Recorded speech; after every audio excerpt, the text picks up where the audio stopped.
자, 오늘 우리가 함께 볼 말씀은 열왕기상 2장 36절부터 46절까지 말씀입니다. 열왕기상 2장 36절부터 46절까지의 말씀을 우리 함께 교독하겠습니다. 왕이 사람을 보내어 시므이를 불러서 이르되 너는 예루살렘에서 너를 위하여 집을 짓고 거기서 살고 어디든지 나가지 말라. 너는 분명히 알라. 내가 나가서 기드론 시내를 건너는 날에는 반드시 죽임을 당하리니 내 피가 내 머리로 돌아가리라. 시므이가 왕께 대답하되 이 말씀이 좋사오니 내 주 왕의 말씀대로 종이 그리하겠나이다 하고 이에 날이 오래도록 예루살렘에 머무니라. 3년 후에 시므이의 두 종이 가드 왕 마아가의 아들 아기스에게로 도망하여 간지라. 어떤 사람이 시므이에게 말하여 이르되 당신의 종이 가드에 있나이다. 시므이가 그 종을 찾으려고 일어나 그의 나귀에 안장을 지우고 가드로 가서 아기스에게 나아가 그의 종을 가드에서 데려왔더니 시므이가 예루살렘에서부터 가드에 갔다가 돌아온 일을 어떤 사람이 솔로몬에게 말한지라. 왕이 사람을 보내어 시므이를 불러서 이르되 내가 너에게 여호와를 두고 맹세하게 하고 경고하여 이르기를 너는 분명히 알라. 내가 밖으로 나가서 어디든지 가는 날에는 죽임을 당하리라 하지 아니하였느냐. 너도 내게 말하기를 내가 들은 말씀이 좋으니이다 하였거늘 어찌하여 여호와를 두고 한 맹세와 내가 내게 이른 명령을 지키지 아니하였느냐. 왕이 또 시므이에게 이르되 내가 내 마음으로 아는 모든 악 곧 내 아버지에게 행한 바를 네가 스스로 아나니 여호와께서 내 악을 내 머리로 돌려보내시리라. 그러나 솔로몬 왕은 복을 받고 다윗의 왕위는 영원히 여호와 앞에서 경고히 서리라 하고 함께 읽겠습니다. 여호야다의 아들 브나야에게 명령하매 그가 나가서 시므이를 치니 그가 죽은지라. 이에 나라가 솔로몬의 손에 견고하여 지니라. 아멘. 자, 열왕기상 2장 5절부터 9절까지의 내용을 보면은 다윗 왕이 죽기 전에 솔로몬에게 많은 유언의 내용들이 나옵니다. 요압과 시므이를 지혜롭게 제거할 것에 대한 유언을 남기게 되죠. 이것은 다윗이 죽은 후에 어린 솔로몬의 왕권을 강화시키고 나라를 견고히 세우기 위한 현실적인 조치였다라고 생각할 수 있습니다. 실제로 솔로몬은 다윗이 죽은 후 본격적으로 자신의 왕위를 견고케 하기 위해서 정적들을 제거하는 일들을 하는데요. 먼저는 수냄 여자 아비삭을 아내로 달라 했던 아도니아를 죽이게 됩니다. 그리고 아도니아를 따랐던 제사장 아비아달은 제사장 직분을 파면하고 고향 아나돗으로 유배를 보내게 되죠. 그리고 아도니아를 따랐던 요압 또한 죽임을 당하게 됩니다. 그리고 오늘 본문에서는 시므이를 죽이는 내용이 나오는데요. 시므이가 어떤 사람이냐면 사무엘하 16장 15절부터 14절까지의 말씀에 나옵니다. 시므이는 사울의 친족 중에 한 사람이었고요. 게라의 아들로 나와 있습니다. 사무엘하 16장 내용들 보면은 다윗이 압살롬을 피해 도망하던 중에 이 시므이가 다윗을 따라가며 돌을 던지고 계속해서 저주하였다라고 하는 내용이 나옵니다.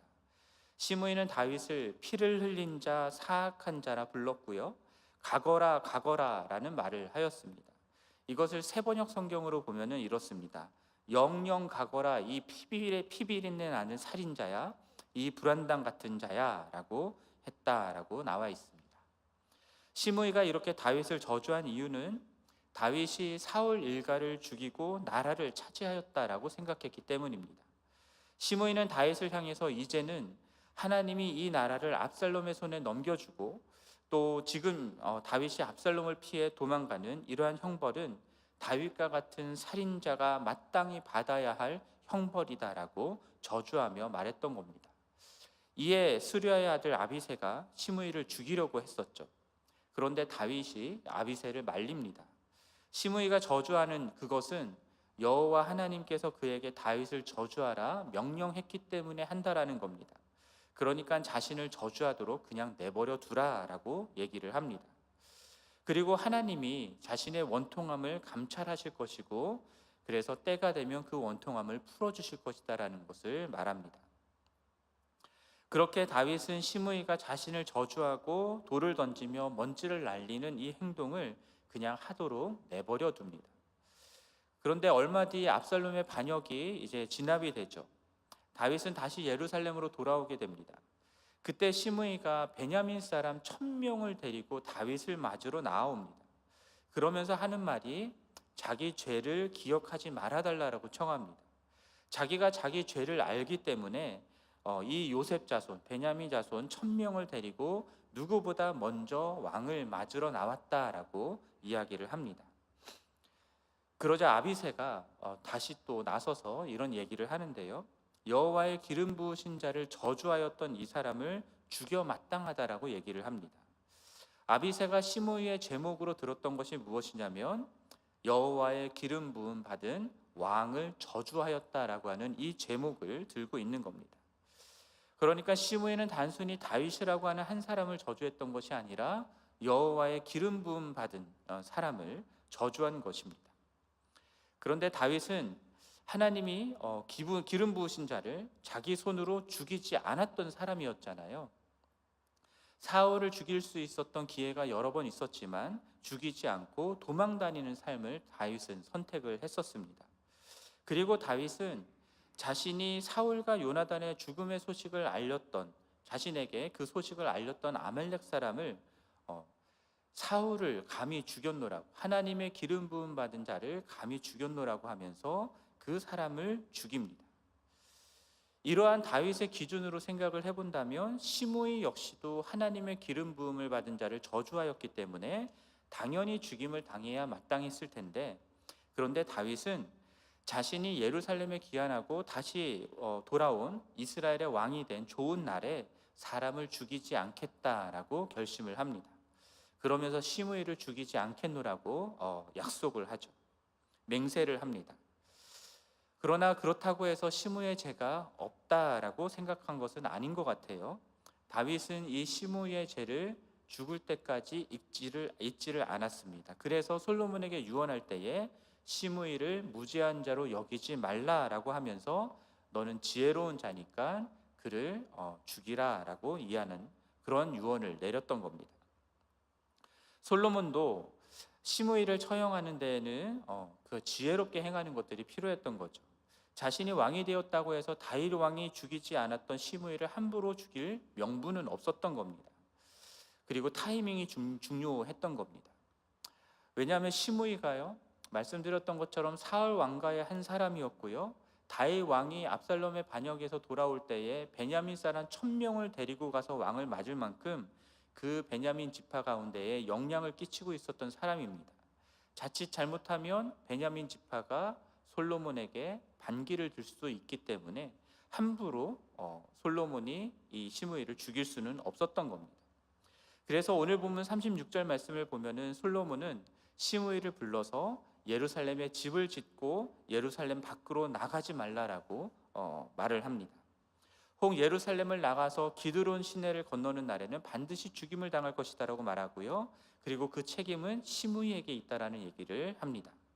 기드론 시내를 건넌다라고 하는 것은 베냐민 지파 땅으로 간다라는 의미이기도 합니다. 그러니까 시므이가 베냐민 지파와 연결되어 반란을 일으키지 않도록 지금 조치를 취한 것으로 우리가 이해할 수도 있습니다.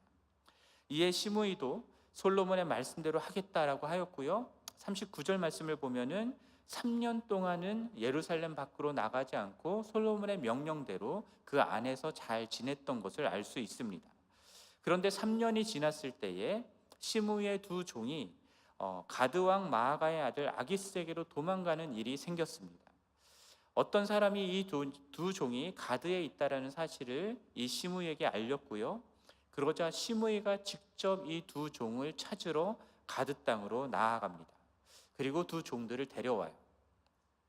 시므이가 예루살렘 밖으로 나가서 가드에서 그 종들을 데려왔다라고 하는 이 사실이 솔로몬의 귀에 들어갑니다. 여러분, 시므이가 가드로 갔다가 돌아왔을 때 솔로몬이 알았을까요? 저는 시므이가 예루살렘을 떠나는 그 순간부터 솔로몬은 알았으리라 생각을 합니다. 몰랐을 리가 없습니다. 솔로몬은 그가 떠났다가 돌아올 때까지를 기다리고 있었던 겁니다. 여호와를 두고 한 맹세와 솔로몬의 명령을 지키지 않았다라고 하는 이 명분으로 시므이를 죽일 수 있는 타이밍을 기다렸던 것이죠. 명분이 생긴 것입니다. 뿐만 아니라 44절 말씀을 보면은 시므이가 마음으로 인정하는 모든 악, 그것이 무엇이냐면 과거에 다윗 왕을 저주했던 그 악에 대해서도 그것을 꺼내면서 이제 시므이가 그 책임을 지고 죽어야 할 것을 이야기를 합니다. 이러한 명분으로 시므이를 죽임으로써 다윗의 유언대로 다 이루게 되는 것이고요. 그 결과 46절 마지막에 보면은 이렇게 말씀하죠. 이에 나라가 솔로몬의 손에 견고하여 지니라. 오늘 말씀을 묵상하면서 결국 시므이를 죽게 만든 그 자기 마음으로 아는 모든 악이라고 하는 이 부분에 대한 생각들을 많이 하게 되었습니다. 여러분, 시므이를 죽이게 만든 이 악이라고 하는 것이 무엇이겠습니까? 한마디로 이야기하면 교만입니다. 사울 왕가의 사람으로서 다윗이 나라를 차지하게 된 것에 대한 불만을 품었고요. 그리고 그것은 곧 하나님이 다윗의 집과 그의 나라가 영원히 보존되고 그의 왕위가 영원히 견고할 것이다 약속한 것에 대한 불만이 되는 것이고요. 그렇기 때문에 그러한 불만의 이면 속에는 하나님이 무엇이라 말씀하셨건 상관없이, 하나님의 뜻이 무엇이건 상관없이 내가 생각하는, 내가 속한, 내가 원하는 왕을 세우기를 원한다라고 하는 그러한 마음이 있었던 겁니다. 그것을 하나님과 같이 되고자 하는 교만한 마음이다라고 얘기할 수 있는 것이죠. 그렇기 때문에 힘이 있으면 언제든 하나님이 세우시는 왕을 배반하고 자기가 원하는 왕을 세울 수 있었던 그런 시므이였음을 우리가 알게 됩니다. 이러한 마음은 하나님이 세우신 왕을 마음으로 온전히 받아들이지 않는 거예요. 그리고 그를 저주하는 것으로, 그가 힘을 잃었을 때 그를 저주하는 것으로 표현됐던 겁니다. 그리고 또한 3년이라는 시간 동안은 솔로몬의 명령을 지켜 행하는 것처럼 보였지만 종을 찾겠다라고 하는 명분을 따라서 왕의 명령을 너무 어이없이 어겨버리는 그러한 모습으로 나타났던 것입니다. 이러한 마음, 교만했던 이러한 마음은 아도니아가 왕이 되고자 했던 마음과 마찬가지였던 마음이고요. 아비아달과 요압이 아도니아를 왕으로 삼고자 했던 그 마음과도 같은 마음입니다. 그리고 아담과 하하가 하나님과 같이 되고자 하는 마음으로 선악과를 따먹었던 마음과도 같은 마음인 것입니다. 결국 이들 모두가 하나님의 뜻을 거스르고 내가 원하는 왕을 세우겠다라고 하는 그 마음을 가졌던 것이고요. 이에 심판받아 죽임을 당하게 된 것입니다. 성경은 하나님이 온 세상의 왕이심을 선포합니다. 그러나 인간은 하나님과 같이 되고자 하는 마음으로 스스로 왕이 되고 싶어서, 또는 내가 원하는 것을 들어줄 수 있는 누군가를 내 왕으로 세우고 싶어서 하나님을 왕의 자리에서 밀어내고 배반한, 반역한 교만한 죄인들입니다. 죄인된 인간은 하나님께 반역하였을 뿐만 아니라 하나님이 보내신 예수 그리스도까지도 싫어하고 오히려 그를 십자가에 못 박아 죽였습니다. 하나님의 다스림을 거부하고 스스로가 왕이 되고자 하여 내가 원하는 대로 살고자 했기 때문입니다. 세상에서 누리는 부와 권력과 기득권을 내려놓기 싫었기 때문이죠. 그런 것들을 누릴 수 있게 해주는 그것을 내 왕으로 삼고 그것을 섬기며 살고 싶었기 때문입니다. 그러나 그렇게 다른 왕을 섬기고 내가 원하는 왕을 세워서 살게 되면 그 결국은 어떻게 되냐면 심판이고 죽음인 것입니다. 그런 죄인인 우리들에게 주님이 은혜를 베풀어 주셨습니다. 죄인을 사랑하셔서 당신의 독생자 예수 그리스도를 십자가에 내어주셨고 우리의 모든 죄값을 지게 하셨습니다. 그리고 예수 그리스도를 믿는 모든 자들에게 하나님의 자녀가 되는 권세를 주셨습니다. 그래서 이 예수 그리스도를 믿는다, 예수 그리스도를 영접한다라고 하는 그 말은요, 이 예수 그리스도를 내 삶의 유일한 주인으로 모시겠다라는 말씀입니다.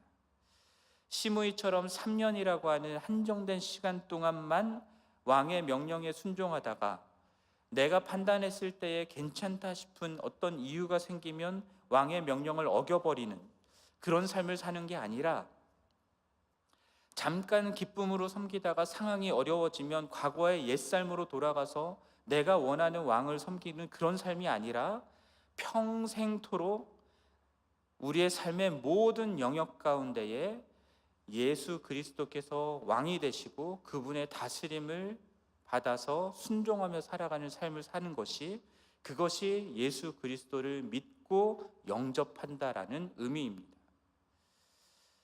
여전히 예수 그리스도를 영접했음에도 불구하고 우리 안에는 여전히 죄성이 남아 있습니다. 그래서 내 스스로 왕이 되고자 하는, 또는 내가 원하는 왕을 세우고자 하는 그러한 교만하고 악한 마음들이 우리 가운데 늘 있습니다.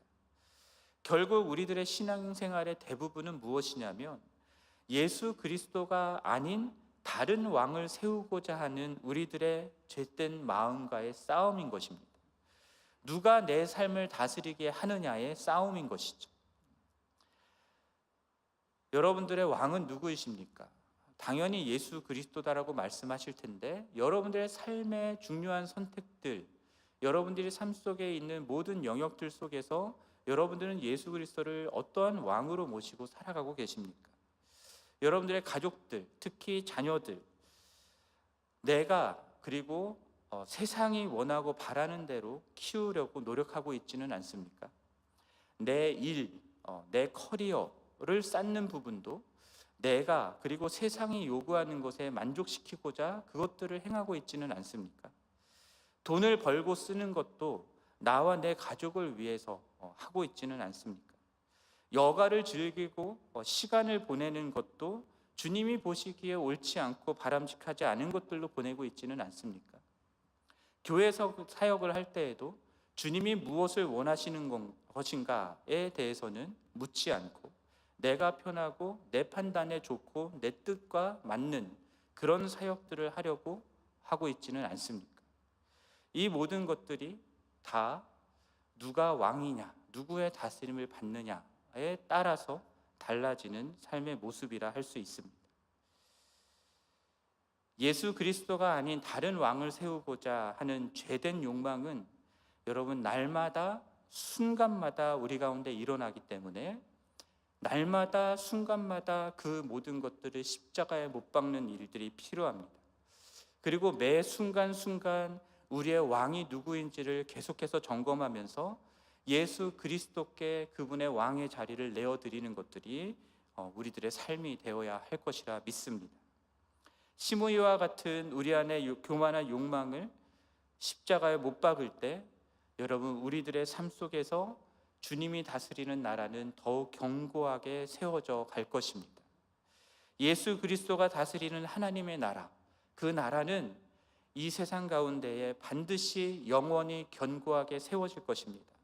이것을 믿으시기를 바라고요.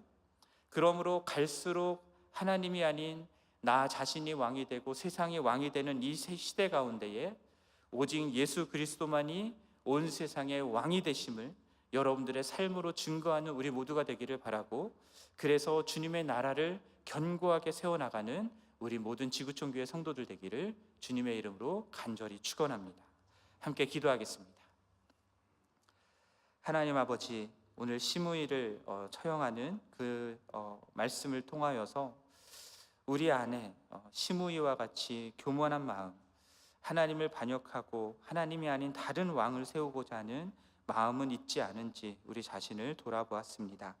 하나님, 날마다 순간마다 예수 그리스도가 우리의 주인이 되시고 우리의 왕이 되심을 고백하며 우리의 왕의 자리를 주님께 내어드리는 자들 될 수 있도록 도와주시옵소서.